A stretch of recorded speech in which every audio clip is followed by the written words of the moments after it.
Good morning, students. Welcome to the session of computer architecture. So, this session is about the introduction concepts of computer architecture. So, we shall see what is meant by computer architecture, what are the different components involved in computer organization, so unrelated topics. So, first of all, we are going to see about functional units. A computer architecture is nothing but it's a basic structure and behavior of a computer, and we can say it as a collection of attributes, how they are interrelated to one another. So the attributes are instruction format, instruction set, and techniques for memory addressing. Okay, so how the memory is addressed, what are all the modes of addressing, that is the different way in which memory can be addressed inside a computer storage device. So these kind of concepts will deal with computer architecture. As a whole, we can say it as a thing that computer architecture is nothing but the structure and behavior of a computer along with its attributes. So there is a difference between computer organization and computer architecture. So computer architecture, like I said earlier, so it's nothing but the structure and behavior of a computer and how they are interrelated to one another. So there is a formula for there is formula in the sense there is a way in which we are going to connect those components to one another, how they are linked to one another. So there is a schema. So that particular concept is considered as computer organization. So the computer organization is nothing but how the computer components, whether it is an input component, output component, or any kind of components, how those functional components are organized or connected to one another so that we can expect the computer to perform by which what we desire. So that is considered as computer organization. So the computer architecture is defined as the operational units and their interconnections, how they are related to one another. So it is used to understand the architectural specifications, right?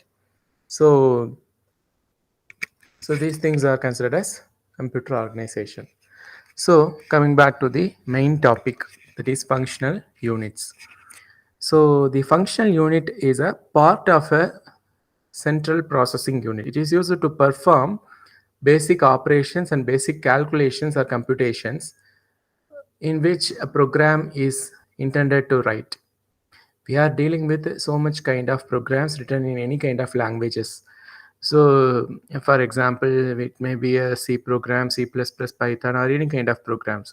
So whatever the programs can be, so the basic thing is we have to perform certain kind of operations inside a computer by means of a computer programs or any kind of instructions that we deal with the input devices.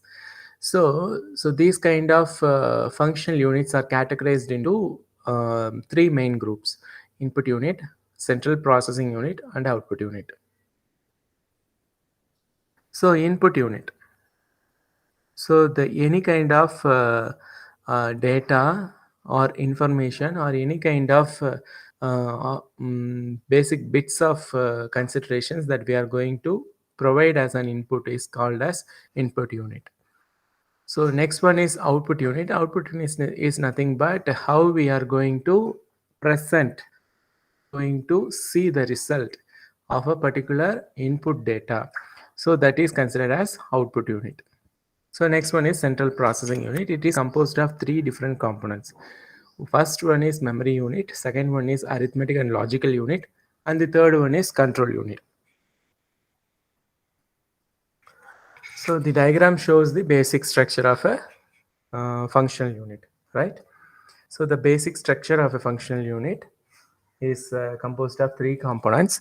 So input and output component, that is whole component of input output organization. So next one is memory component, and another one is processor component. The processor component is composed of arithmetic unit, logical unit, and control unit.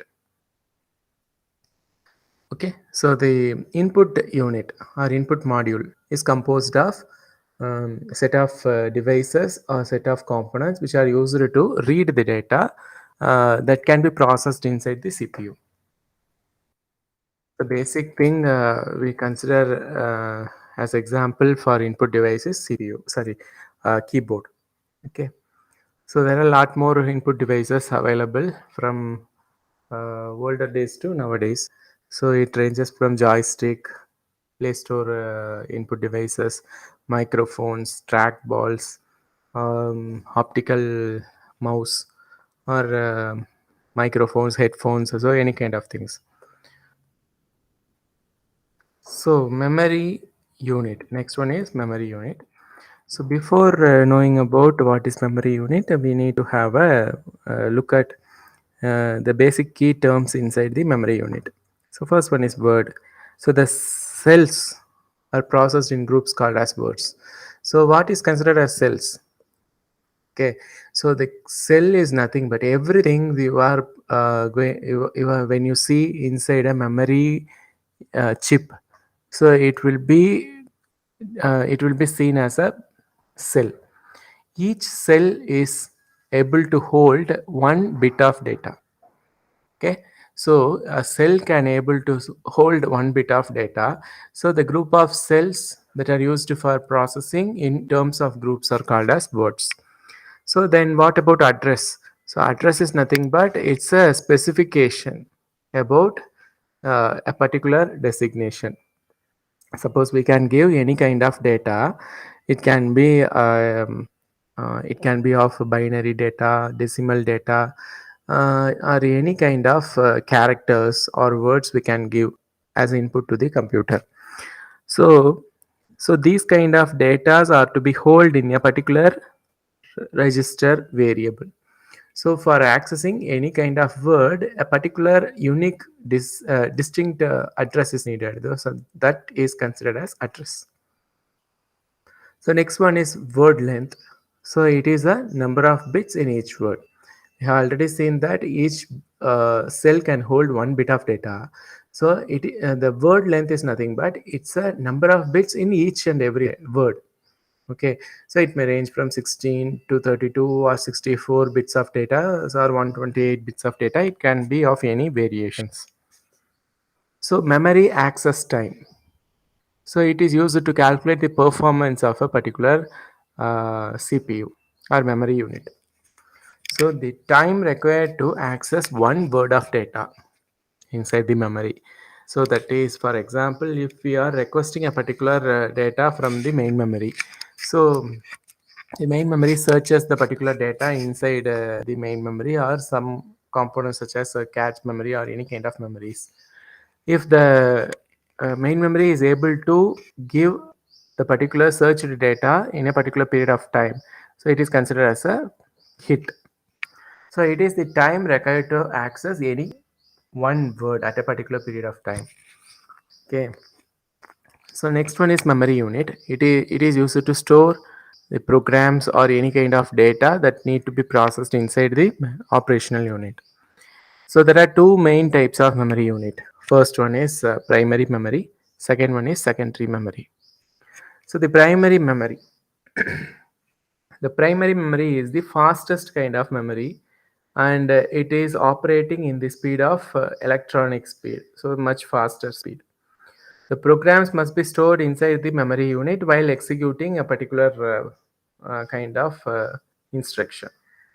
So the for that we are in need of memory unit at any point of time inside a computer, whether it is a smaller kind of memory or a big or a large kind of memory. So that doesn't matter. So the main thing is we need to hold a particular data address and its locations in terms of memory locations. So the memory contains large number of semiconductor cells. Each cell can carry one bit of information. So main memory. So main memory is the largest memory, but it is a very slow memory. So when we process any kind of data inside the main memory first, it will take lot more amount of time, which will ruin the whole performance of a computer. Suppose we want to process 1 GB of data at a very shorter period of time. When we give this particular thing to the main memory, it will be hanging at an infinite amount of time until it processes the data. So since it is a largest memory, we can't able to uh, give data to it for processing at any point of time. So in order to process the data faster, we are in need of another kind of memories. So for that, we are using cache memory. So cache memory is a very small memory, but it is a very fastest random access memory unit. So it is very closely linked to the CPU. So there is the processing unit. Why? Because in order to process any information or data at a faster rate, okay, so for that we are using this cache memory. So cache memory will considerably increase the performance of the computer. So another thing we need to know is there are two types of cache memory: primary cache and secondary cache. So the primary cache is nothing but it can able to correlate with the that is, it is linked closely to the main memory. For example, consider a scenario when a particular request is coming to the main memory. Suppose a client is asking for a particular kind of data or web page, so it will be processed in the form of request to the server. So the CPU inside the server will process those data, will search for that particular data inside it. Suppose when the particular data it is searching, it is already present in the main memory, it will directly give it as a response. Suppose in most of the cases, it will not be present inside the main memory. It need to be fetched inside the main memory from another kind of memory. For that purpose, we are using cache memory. Suppose the searched data is not present inside the main memory, it will search and ask for a particular data or web page um, inside the cache memory 1, that is the primary cache. If the primary cache is holding that particular data, it will give at a faster period of time. It will give fastly to the main memory so that the process will be completed. Suppose there are cases that the primary memory of that is the primary cache will not have a particular data that is being searched as a request. So in those kind of cases, it will redirect the searching operation to the cache memory 2. That is the secondary cache. The secondary cache will search a particular data, and when the secondary cache is holding that particular data, it will be given fastly to the main memory and the process will be completed. So likewise, the accessing of data plays a very important role, and it need to be done in a faster and much speeder manner. Otherwise, the computer's performance will be very slow. So, RAM memory. RAM memory is considered as random access memory. The memory in which any location can be accessed or reached in a shorter and fixed amount of time is considered as RAM memory. Okay, so there are two different types of RAM. That there is a difference between RAM and ROM. So RAM, random access memory, and read-only memory, ROM, are having its own dimensions. So here is the difference between RAM and ROM. So RAM, so it is a temporary storage. It is able to store data in terms of megabytes. So the way of store that is the significance of RAM is it is volatile. So when the power is lost, the thing inside the storage will also be lost. So next, it is used in normal operations alone. So and another one is when we write any data into the RAM memory, it will be fast. So considering the ROM memory, read-only memory, it is a permanent storage memory, and it can able to store data in terms of gigabytes. Okay, so much more amount of data can be stored here, and it is non-volatile. So as it is a primary memory, it should be non-volatile, right? So when there is a power supply error or when there is a failure in the system or processor, the memory should hold the particular data which is already present inside the previous operation, right? So next one is it is used for startup process of a computer. That is an example for bootstrapping. Next one is when we want to write any particular data inside the ROM memory, read-only memory, the process or operation will be slower. Next one is secondary memory. So secondary memory are used when large amount of data and programs are to be stored. So the well-known memory types of secondary memory are optical disk, magnetic disks, and magnetic tapes, or any kind of hard disk drives, pen drives, flash cards. So these kind of things are some of the examples of secondary memory. So in order to fortify the uh, large space for saving any particular kind of data inside the computer, so we are in need of larger storage devices. So in that case we are moving on to the consideration of secondary storage devices. Next one is arithmetic and logical unit. So it is one of the main unit inside the CPU. So most of all operations of computers are executed in arithmetic and logical unit of the processor only. Can able to process various kinds of arithmetic operations like addition, subtraction, multiplication, division, modulo division, and logarithmic operations and logical operations, example and or not nor XOR. So these kind of operations, and also it can able to perform the trigonometric and any kind of logarithmic operations also. So in the initial stages, this arithmetic and logical unit were designed for normal arithmetic operations alone, for example, addition, subtraction, multiplication, and division only. So in the latter stages, there is a need for everyone who are using the computer to have much more amount of scientific calculations, right? So for example, integration, integral calculus, differentiation, differential calculus, and trigonometric functions, logarithmic functions, these are all have become essential calculations in the day-to-day life of enterprise applications. So arithmetic and logical unit are a base for these kind of operations. So next one is the output unit. The output units are used to send the processed output, that is the processed result, to the end users. So okay, so it acts as an interface, external interface. Suppose for example, uh, we are